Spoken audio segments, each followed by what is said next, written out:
by His Excellency Mohammed Shahbaz Sharif, Prime Minister of the Islamic Republic of Pakistan. I request protocol to escort His Excellency and invite him to address the Assembly.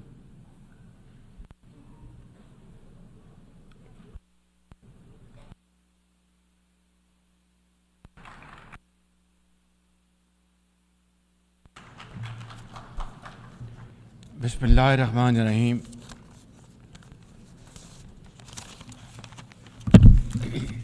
Mr. President,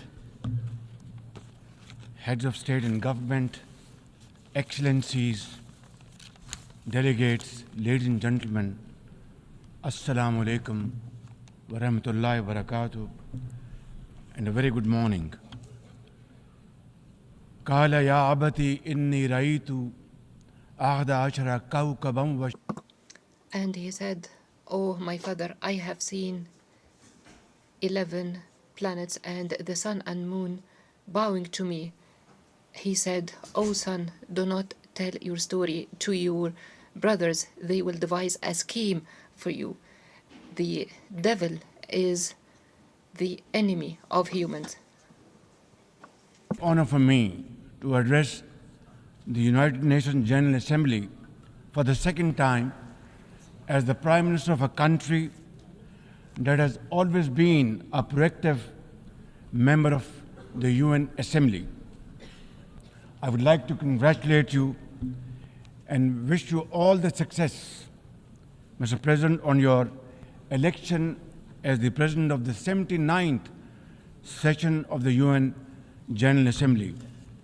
I would also like to appreciate the efforts of Ambassador Dennis Francis for his skillful stewardship of the 78th session of the UNGA. Mr. President, the father of our nation, Quaid-e-Azam Muhammad Ali Jinnah, declared in 1947 that we stand by the United Nations Charter and will gladly make our full contribution to peace and prosperity of the world. Pakistan has stood by this commitment unwaveringly. Today, we are facing most daunting challenges to the world order. Israel's genocidal war in Gaza, a dangerous conflict in Ukraine, destructive conflicts across Africa and Asia, rising geopolitical tensions, resurging terrorism, galloping poverty, stifling debt, and the mounting impact of climate change, we feel the chill of a new world order. In response to these challenges, our Secretary General Antonio Guterres called for the Summit of the Future. It led to the adoption of the 54 actions on development, peace and security, technology and global governance in the Pact of the Future.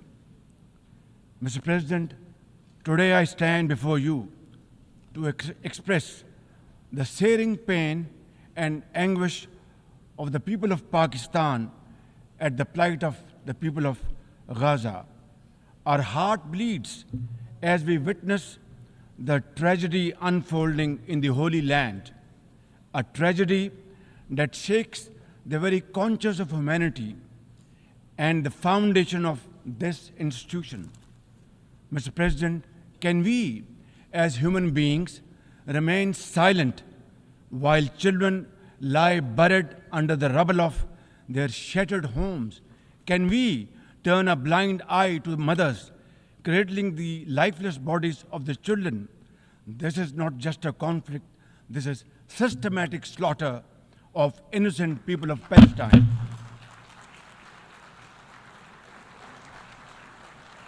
Ladies and gentlemen, an assault on the very essence of human life and dignity. The blood of Gaza's children stains the hands of not just the oppressors, but also those who are complicit in prolonging this cruel conflict. When we ignore their endless suffering, we diminish our humanity. It is not enough to condemn, Mr. President. We must act now and demand an immediate end to this bloodshed. We must remember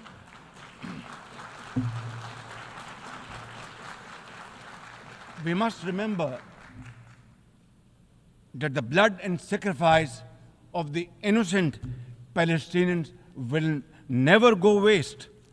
We must worry about their plight and difficulties and stand by them. We must work for a durable peace through the two-state nation.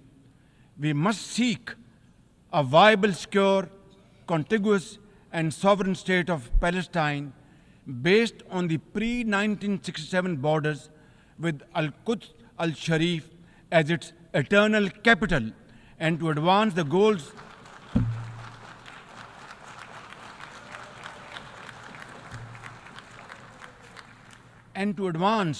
these goals, Palestine must also be immediately admitted as a full member of the United Nations. Mr. President, in a span of a few days, Israel's unrelenting bombing of Lebanon has killed over 500 people, including women and even small children. The failure to implement UN resolutions has emboldened Israel.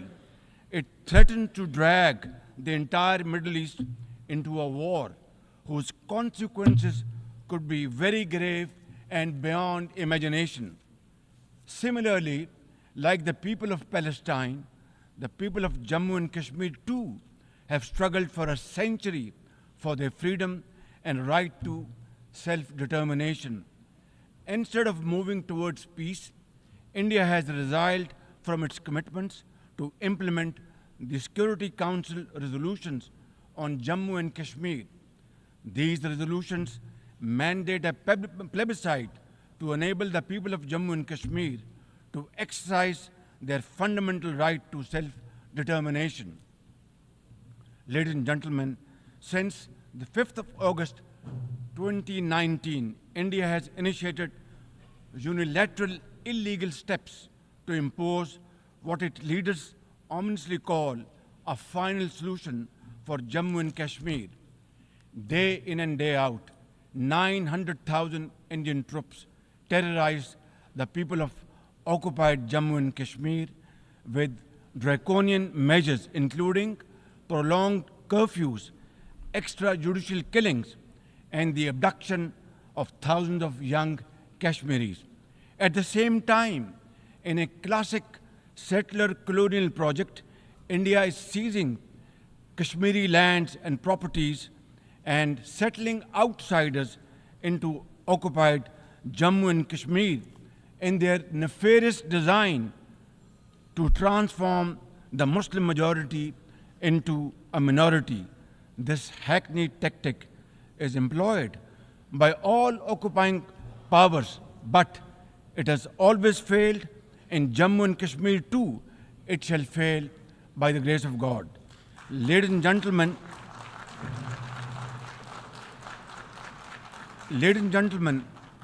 the Kashmiri people are resolute in rejection of the false Indian identity. The New Delhi seeks to impose upon them very, very severe conditions, and atrocities are being committed every hour. India's policy of brutal coercion and oppression in occupied Kashmir has ensured that Burhan Wani's legacy continues to inspire the struggle and sacrifices of millions of Kashmiris. Inspired by the legitimacy of their epic struggle, they remain defiant. Their heart-wrenching stories remind us that behind every statistic lies a human life, a dream deferred, and a hope shattered. Even more worryingly, it is engaged in massive expansion of its military capabilities, which are essentially deployed against Pakistan. Its war doctrines envisage a surprise attack and a limited war under the nuclear overhang. Thoughtlessly, India has spurned Pakistan's proposals for a mutual strategic restraint regime. Its leadership has often threatened to cross the line of control and take over Azad Kashmir. Ladies and gentlemen, Mr. President, let me state in no uncertain terms that Pakistan will respond most decisively to any Indian aggression. Therefore, to secure durable peace, India must reverse the unilateral and illegal measures it has taken since 5th of August 2019 and enter into a dialogue for a peaceful resolution of the Jammu and Kashmir dispute in accordance with the UN security resolutions and the wishes of the Kashmiri people. Mr. President, remember, illegal occupation creates a fresh hell every day in the killing fields of Palestine and in the pristine valleys of occupied Jammu and Kashmir. Apart from conflicts, Mr. President, the 21st century has brought a cascade of crises, including the reversal of development and the mounting impact of climate change. 2 years ago, my country was devastated by catastrophic floods, causing $30 billion in damages.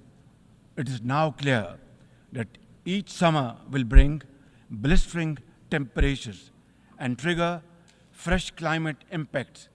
Pakistan emits less than 1% of global carbon emissions, yet we have paid a very heavy price for no fault of ours. This is most unfair in any calculus of global justice. We must uphold the axiom, the polluter must pay.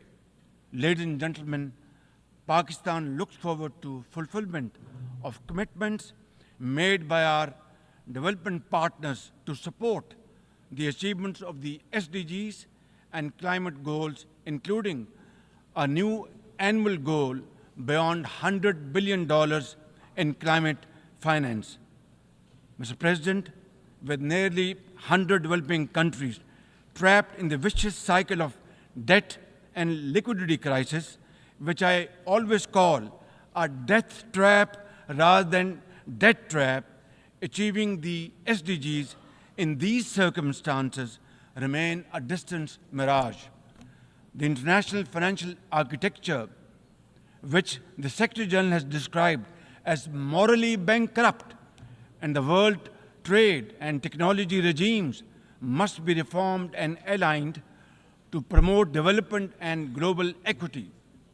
Mr. President, since assuming office in March this year, the progress and prosperity of my 240 million people has been my singular focus. We have taken some very difficult but necessary decisions that have rescued our economy from collapse, restored macroeconomic stability, controlled physical deficits, and strengthened our reserves. As a result, inflation has come down to a single digit by the grace of God, and the prospects for economic growth has revived. I would like to explain this challenge and the way we are negotiating, Mr. President, by reciting a stanza from a poem which enormously makes me very emboldened, very brave, and hardworking, and commit untiring efforts.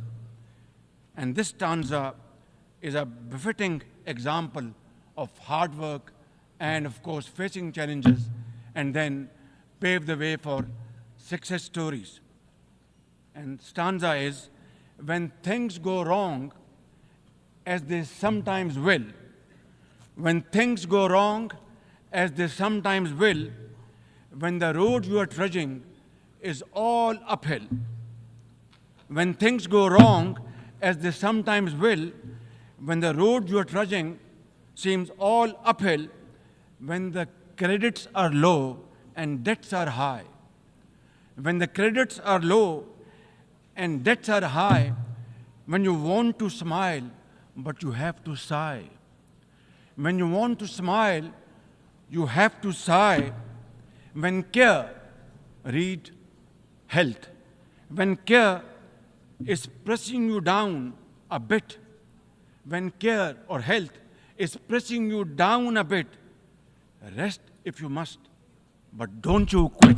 This is how, Mr. President, we have learned to face our challenges and negotiate the most daunting challenges we have faced. Mr. President, situated at the crossroads of South and Central Asia and the Middle East, we have prioritized geoeconomics and regional connectivity to secure win-win outcomes for our people. The second phase of the landmark China-Pakistan Economic Corridor has been successfully launched through the Apex Special Investment Facilitation Council.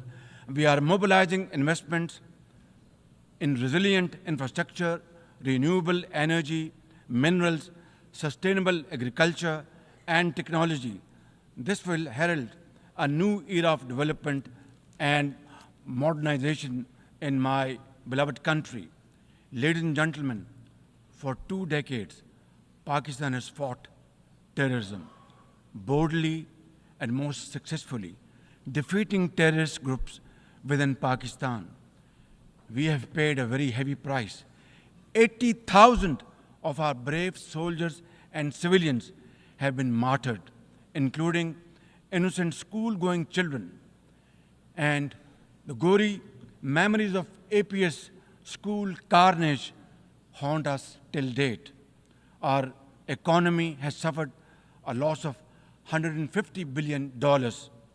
Unfortunately, today we are again confronted by a new wave of externally financed and sponsored terrorism, especially by the TTP, Fitna al-Khawarij, and its associates.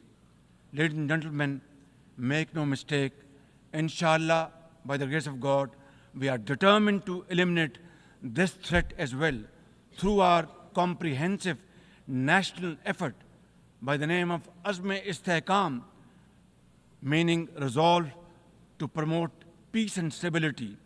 And we will work collectively with the international community to combat all forms of terrorism and reform the global counterterrorism architecture.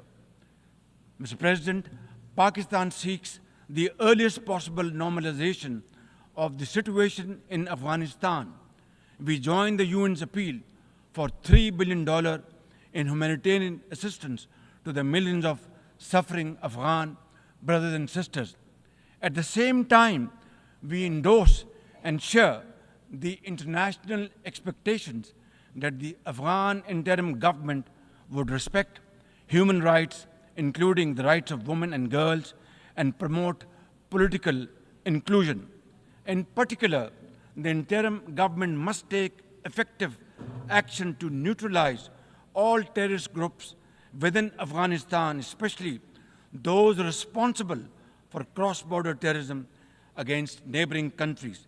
These include ISIL-K, Daesh, the Al-Qaeda associated TTP, Fitna al-Khawarij, Majid Brigade, the BLA, and other terrorist groups which unfortunately are seen on Afghan territory. Mr. President, another troubling global development is the escalation of Islamophobia, which is now manifested by frequent desecrations of the Holy Quran, attacks on mosques, negative stereotyping of Muslims, and acts of discrimination and violence against them. The most alarming manifestation of Islamophobia is the Hindu supremacist agenda in India. It aggressively seeks the subjugation of 200 million Muslims and the obliteration of India's Islamic heritage. Pakistan and the OIC will work with the UN Secretary General and a special envoy to implement a plan of action to combat the scourge. Ladies and gentlemen, Pakistan seeks an immediate end to the tragic conflict in Ukraine and its peaceful resolution in accordance with the UN Charter and international agreements. Ladies and gentlemen, Pakistan has a long and proud history of solidarity, friendship, and cooperation with the nation of Africa. We will continue to cooperate with them to counter terrorism and resolve regional conflicts, including through UN peacekeeping and peace building in the region. Finally, Mr. President, as we leave this august hall, we must carry with us a message for our people that the weak are not voiceless, that the oppressed should not lose hope, that poverty is not preordained, and that Allah Almighty promise of justice and